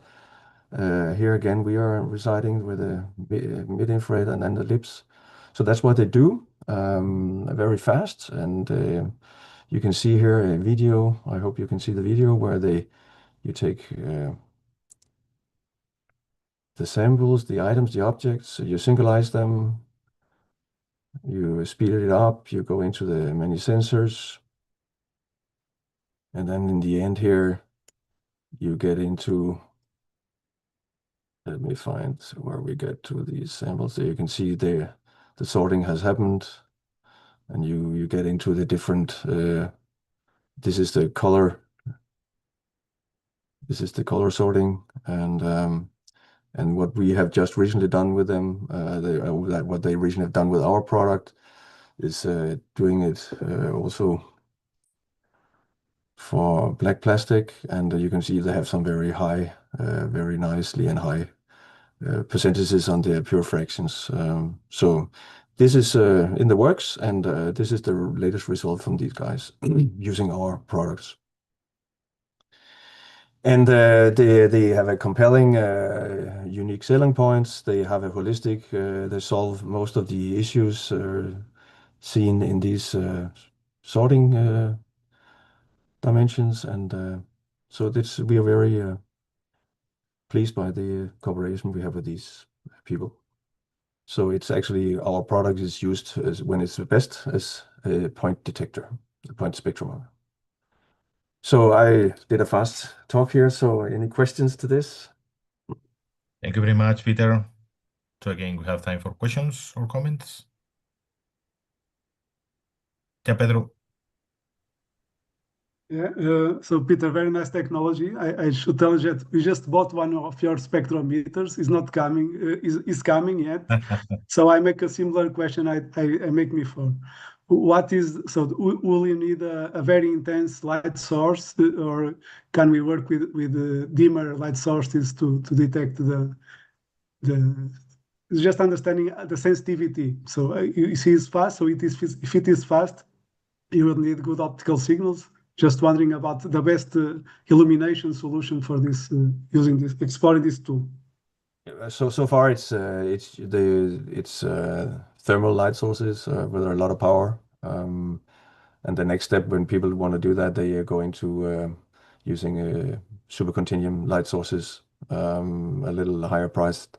But I mean, nature is like, if it's not a laser, then you have to use artificial sun. So you have a black body with a very high, or even a plasma source. We have seen plasma sources, but they also super expensive. So, but I mean, you go into the range with the mid-infrared is the range where you have the eigenvalues, the primary resonances. So you have much more contrast, if you can say that, or information in your signals. But it's a calculation. Mm-hmm. Yeah, we have another question, Marcel. Yes, thanks. Peter, thanks for the great presentation. Just one quick question for the mid-infrared, since you talked about recycling. Is moisture and still an issue with that? Because in the recycling process, the polymers will not be dry and perfectly dry, and there's absorption bands in that area where you want to detect and differentiate the different polymers. As far as I know, there is issues. Sometimes they are not, because some of the hybrid carburetes are just outside the water, but there are some overlapping. So maybe some drying is needed, but you should talk more to the sort for Circle and the Policycore guys and about these issues. Okay, thank you. Good. So I don't see any other questions. So thank you very much, Peter, for showing your technology and this example of application. You're welcome. Thank you. Thank you. So we move to our next speaker. So we have a presentation now by Pedro Jorge, in fact, area manager at the Inestec Research Center related with Universidade of Porto. And he's going to present their work in multimodal spectral imaging for sorting and decision support. So Pedro, the floor is yours. Okay, thank you very much. Good afternoon. Thank you for the opportunity to be here. I'm quite impressed for the technology we've seen so far. So I work at Inestec, and I will be talking to you about some developments of multimodal spectral imaging and how this can help bridging the gap between the lab and the industrial applications. So Inestec is a large research institute focusing on many areas: robotics, artificial intelligence, telecommunications, but also photonics. And photonics is the center where we develop our work. We mainly focus on the development of sensors, spectral imaging solutions, and more lately with artificial intelligence solutions. And we have the full streamline from the concept to solve a problem to the prototype and the final demonstrator, in always focusing in enabling real-world deployment of photonic solutions for industrial applications.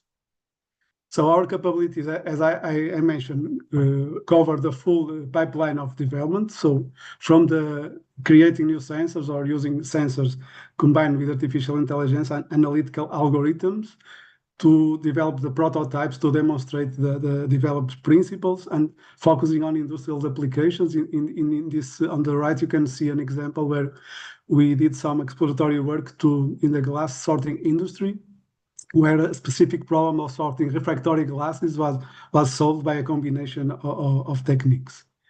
And indeed, we have been dealing with some difficult problems. One of the most difficult is the minerals, the sorting or mineral identification. In particular, this is for this example here is a mineral with lithium contents, and there are some challenges. And most of the times, a single technique sometimes struggle to make the discrimination of the different minerals. So in the context of these developments, we started to explore the combination of different techniques, such as LIBS, as you already been explained how it works, hyperspectral imaging, and Raman. Each one of these techniques has its advantages, but also its limitations. For instance, LIBS is very specific for element detection, and particularly for light elements like lithium. It's very accurate, but it struggles with the speed, and sometimes quantification is also a big challenge. Hyperspectral, we've seen many fine examples of sorting capabilities because it's very fast and can provide spatial distribution of the spectral information. But you can also see that, for instance, if you limit the range of the hyperspectral, you sometimes struggle to discriminate. So the discrimination power is not that big. Raman, of course, provides some additional molecular information. But the thing is that with all this information, we can only manage to understand a little better what the material is about, but only if we add an extra layer of intelligence. So we have the data, we have the knowledge, but now we have to make it into a decision. And this is based also on some of our efforts to address artificial intelligence, but an artificial intelligence that you can interpret. You can interpret, so you can understand why the decision was made, and this way you can improve better your systems. And in the end, you can provide reliable decision support, something that you can trust in the solution. So our goal is to make the machine see, understand, and decide in real time. So I will try to convince you that this complementarity between these techniques and the artificial intelligence, this combination, is what will enable real-world performance of some of the systems. So when you use several techniques, this is not new, of course. There are several ways to combine the techniques. The first one is use hyphenated approach, where you use independent measurements of two techniques in sequence. For instance, this can help. For instance, you have a first technique, you have some ambiguity. You use a second technique to resolve this ambiguity. So these are independent measurements. So the throughput is limited, and you are always limited to the slowest technique. This can be improved, and there are a lot of papers out there of fusion of data. It means that you scan the sample with both techniques, or more than two techniques. You combine the data, and most of the time this can result in improved discrimination. But again, you are still limited by the slowest modality. So we were struggling with this problem. And we decided for a different approach, and this is what I will focus my talk today. So we integrate the knowledge of different modalities. Basically, we transfer the knowledge from one modality to the other modality, and this will allow. I will show you that this will allow for fast and scalable, meaning that you can produce very fast and a lot of samples. Good for industrial applications, and that you can also interpret, and this creates for robust solutions. So from the combination and the data integration, we go towards the knowledge transfer. Okay. I will show you now, so this will allow for faster decision with richer information. So I will show you an example how the fusion can improve the results, but not solve the problem. So here is a mineral that is a lithium-based mineral. On the pink region is some petalite or some lithium mineral, quartz, and other minerals. So this is the photograph. And then if you apply hyperspectral, so it's very fast, you can scan it very fast, but you see that the discrimination of the different areas, so these colors correspond to the clusters that supposedly correspond to each mineral of the sample. You can see that the match between the real sample and the hyperspectral is not that good. So we apply LIBS. LIBS for lithium is fantastic. It creates a very good discrimination. So it improved a lot, but still struggling a little bit in the edges. And actually, when we fuse the data from both techniques, we obtain a new map that is very much better matched to the real sample. Okay. But this improves the result, but is still limited by the LIBS throughput. So you have better classification, but you have the same bottleneck. So you are still struggling with speed. This means that better results obtained by fusion approaches usually doesn't mean you have solve your industrial problem. You cannot scale up because you don't have the necessary speed. So this is how we introduce this new concept.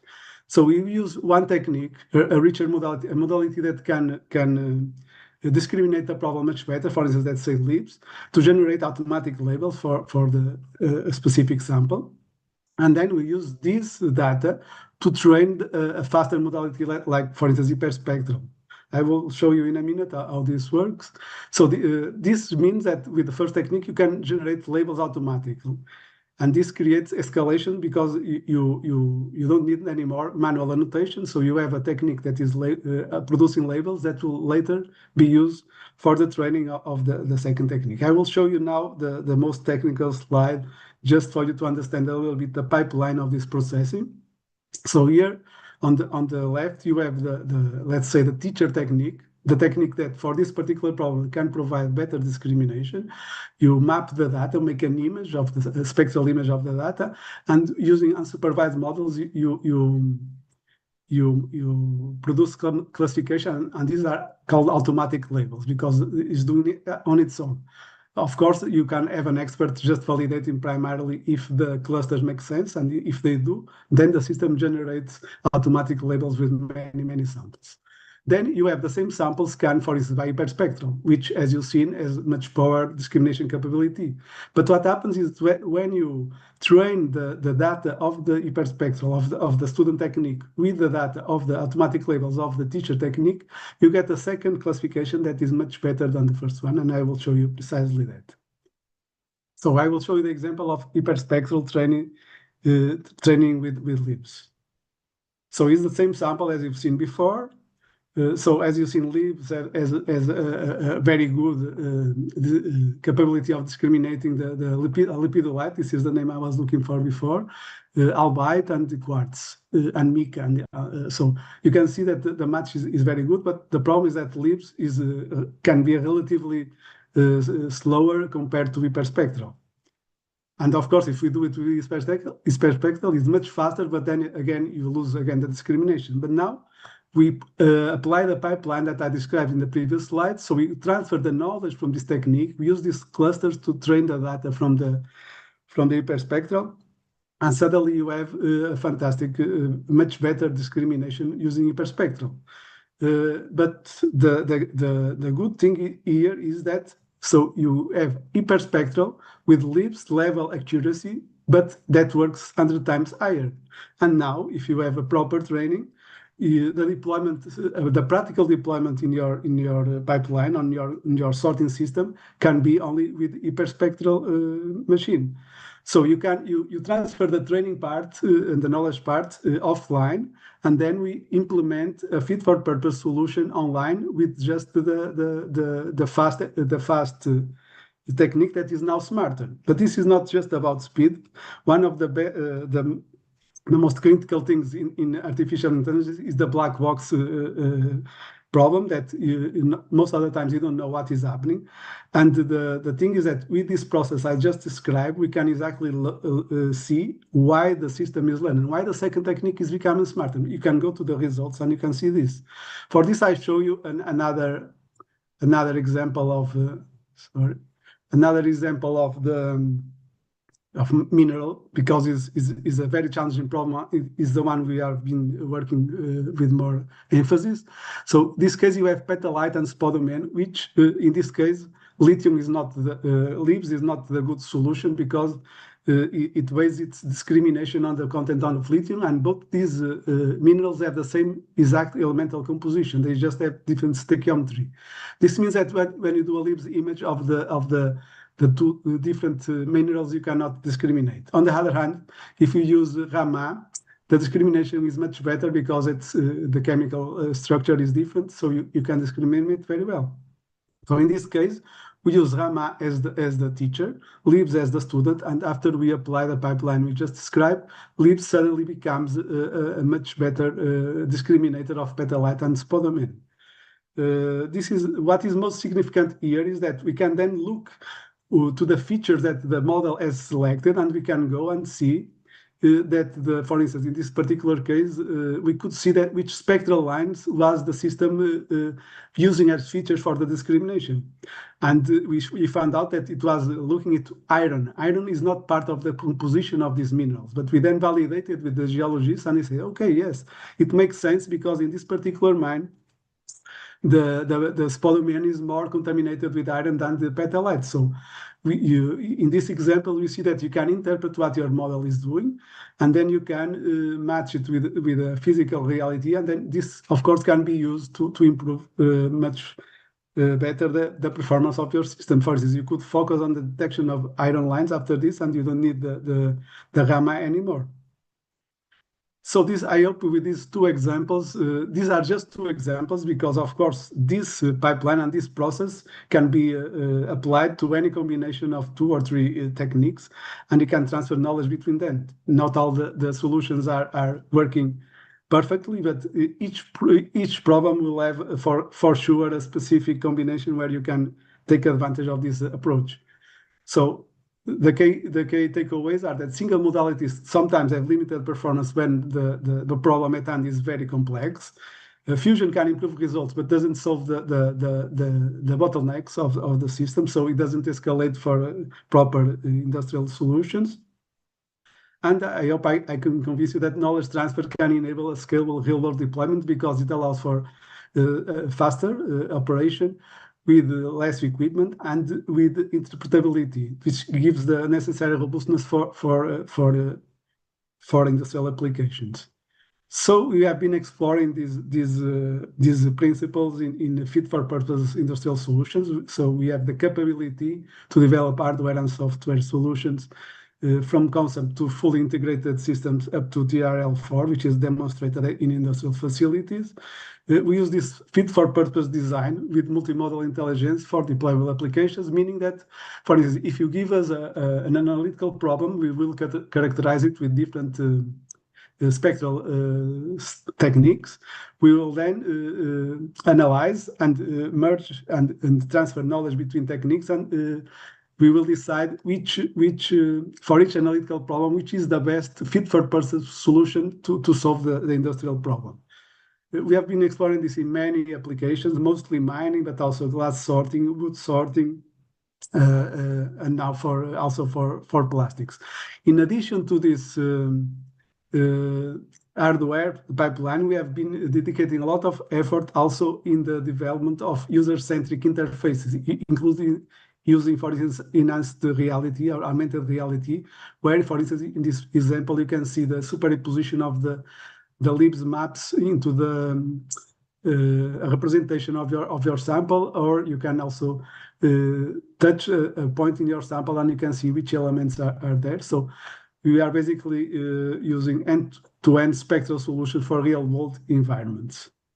So following Optikk guidelines, what we have to offer to you.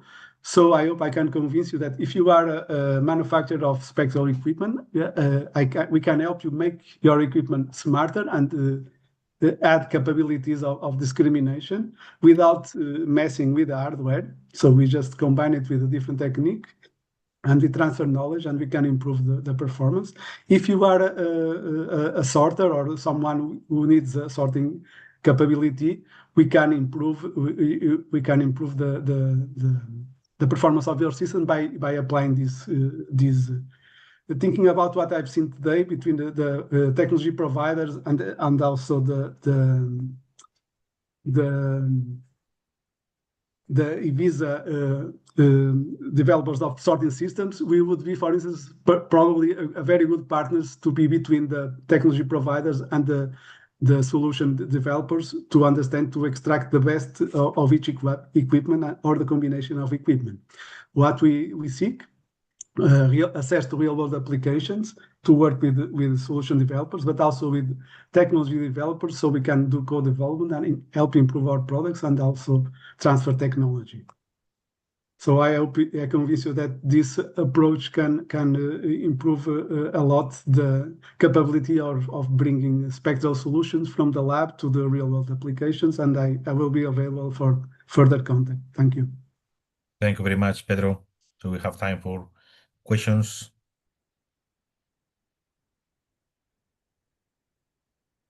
I have one question, perhaps it's very basic, but once you have defined which one is the best technology to identify for a certain family of material, let's say, is always the same? It's always that hyperspectral will give the best imaging or the best identification for certain ceramics, or depending on the concentration, you need to restart the process. It's very dependent, yeah. For instance, in the two examples I show you, I show you on purpose these two examples because in one instance, LIBS was the teacher, and in other instance, LIBS was the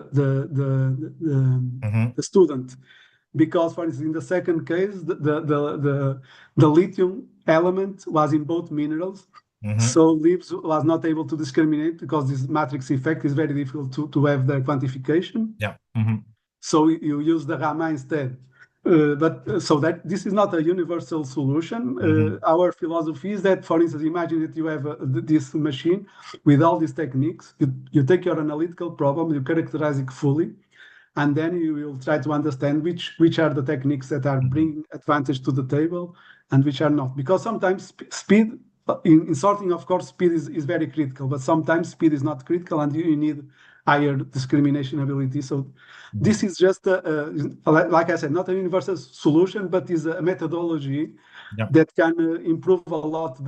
On one hand, for instance, you can't transfer knowledge from to a satellite. You have a hyperspectral equipment in a satellite. You don't want, the investment is huge, but you can make measurements on Earth with different techniques, and you can actually transfer knowledge. So the possibilities that is open is very large, and I hope to have opportunities to demonstrate so, if possible, together with partners. Yeah, it's very interesting. So anybody interested in discussing more in detail collaboration with Pedro, you can reach me, or also reach him directly. In case you reach me, I can introduce to Indextech by email, and you can discuss potential opportunities of collaboration. So thank you, Pedro. Thank you very much for the presentation. Very nice work you do there in Porto. And let's move to our next speaker. So we have now Paul Erik Smitte. She's an international sales development manager at the company Ipsen Photonics, and he's going to present the spectrometers for industrial environment. So Paul Erik, the floor is yours. Thank you. I will start sharing.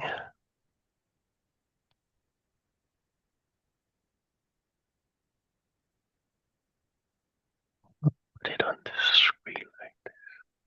All right. I hope you all can see my screen now. Everything good. Perfect. I will move up to my first slide. So thank you very much for giving Ipsen the opportunity to present at this EPIC show.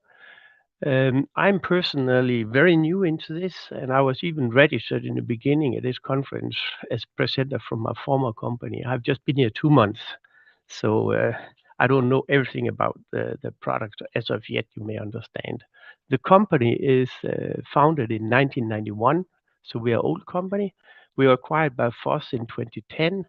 Our location is still north of Copenhagen, and we are today the leader in transmission grading since '95 and OEM spectrometer. And the OEM spectrometer is the key to what I'm talking about today. Some old numbers. I think I need to speed a little bit off given the time, but you might correct me if I'm wrong. We have an experienced team in the grading department. We have experienced teams well in the spectrometer. We do high performance transmission grading from 175 nanometer to 2500 nanometer, and we have all the ISO certificate needed. So just to make a very brief this presentation, what we are an OEM manufacturer of spectrometer, and we help our customers to grow their business we state, and we know it, we make the world's best grading spectrometer. The grading is a transmission grading made internally here at Ipsen, was a founding, and since 2008 we have moved that technology into spectrometers. We are a strong partner, so what we are seeking is partnerships, and in leading industrial companies, it can be in many different areas, not only in industrial sorting, it can be really in energy, it can be in health and so forth. We help by being a dedicated OEM supplier. We have helped several of our customers to increase market share, and being a partner of Ipsen, they can be sure that they will not meet any quality problems that you may experience with other technologies. To give you some examples, for example, we do know as of today about all of the internet passes, even the internet we're using today, it goes through transmission grading from Ipsen. So we are a big supplier into the telecom world, and we are still there. We are the dominant supplier for grading into that. In OCT, optical coherent tomography, we are the world leader in providing a spectrometer with a very good roll-off, meaning you can see deep into the eyes. To topics that comes more into what I've heard about here today, we have very high, maybe the highest volume of LIBS spectrometers in use worldwide. That is a key for, of course, also sorting, as we're talking about today here. And also, surprisingly, you may hear that we have our spectrometer in 2 out of 3 ocean wind turbines today. And I'm precisely in the ocean because it's when you have the blades being very, very long, they need actually to be sure that the wind doesn't bend the blade so much they can hit into the pillar. That's one aspect. And the other aspect is to be sure that the blade has the right form and shape to improve the energy efficiency of the given wind. So we have many, many important areas where we work. And in the case of an offshore windmill, you actually work in what we call a severe environment. And the environment, it was one of the things that we do consider in industrial sorting. You may be more expert than we are, but we talk to some of our customers. Also, the challenge that you have, and I've heard that several times here, you only have a very short identification time for when you pass through your belt or whatever. You should be able to identify the material that is passing in very, very short time. So the solution when you come to spectrometer is to have a very high sensitive spectrometer. For the environment, we're thinking about robustness also, as well as temperature. It can be handled by operators that are used to handle non-fragile things, heavy duty. So our spectrometers, they're athermal, meaning they don't really drift. They don't drift at all with temperature. And it has no moving parts. So they're mechanically very, very strong. So they can be handled in rough environments. And last, what we believe transferability, meaning that you can actually, if you have a break of a spectrometer or anything in your device, you can pick and place a new spectrometer from Ipsen, just put it in. It does not require a lot of knowledge from the person. People do believe that in many cases that in order to work with spectrometer, you need to be a highly skilled technician, maybe PhD or something. But we are proud to say that our spectrometer can be put in by very little skilled laborers. So that's also very important when you have an industrial situation where you need to sort a lot of material. To show you our efficiency, I provide here 2 gradings for just an example, Raman grading. You have the blue upper curve, it's from Ipsen in both cases. You can see our efficiency is very, very good over a very large wavelength range. We compare this to the two most commonly used other spectrometers. It's a VHP, and you have the reflection. So the reflection you can see has a much lower efficiency, and the VHP has a shorter bandwidth in both cases here. So that is why an Ipsen spectrometer is very efficient, and efficient also helps you when it comes to the speed of things. In the case we are talking here, we are moving out from laboratory where people actually very often believe spectrometer, it sits in a lab. So it can be used in many different applications, and in a big environment, you may have many identical instruments. You might also operate it by non-scientific staff, and in an environment that's not controlled. Most cases maybe not really water, but at least the temperature is not controlled. And our spectrometer are built for such environment, basically. In terms of robustness, so we have no moving parts, and therefore you cannot really damage our devices. The transmission grading versus reflection gradings provides you a higher degree of stability. There's no moving parts, so any vibration or something will actually not hurt our spectrometer. Temperature as well, and we do an extensive environmental qualification, not for, let's say, in small demands if you have a very specific device that you would like to develop, but our volume products, they go through extensive environmental qualification, including vibrational test and temperature test. So this allows us for our spectrometer to be easy to replace in case that you have something. It's also easy to install for the first time you need to install anything. We are in volume production.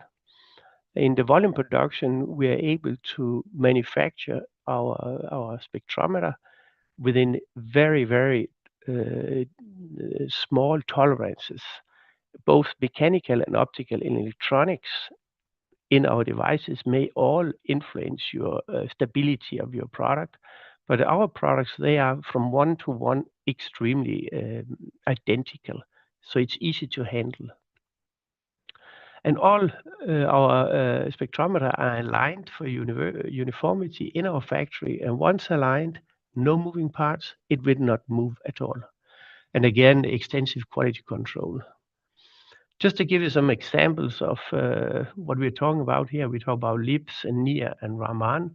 We do have the world's best solution, as you can see here, with very low resolution, different wavelengths, of course, are possible from UV, VIS to XVIS and VIS near in the case of LIBS, and we do have a lot of them sitting out in the industry doing work.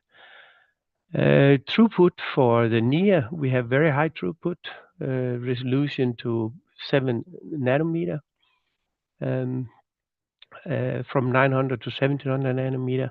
We do also have, of course, other devices. I just present one for each, and the last is our Raman HR high resolution.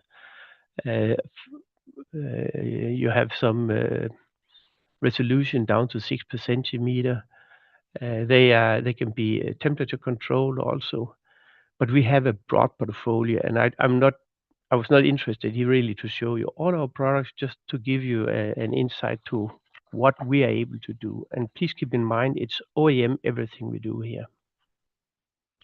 I hope I did this a little bit short to catch up with the time, and if you have any question, please let's go on. Thank you very much for the presentation, Fredrik. So we have a question from Ulrik. Hi, Paul. Thanks a lot for your presentation. I was curious to understand the application case of the wind blades. That was only spectrometer, or was that LIBS? So on the wind blade, it is a spectrometer. It's not LIBS. On the wind blade, it's actually a fabric Perot fiber that you interrogate. Ah, okay, cool. I don't know if Understood. that's Thanks. okay. You understand? Yeah. Any other question for Eric?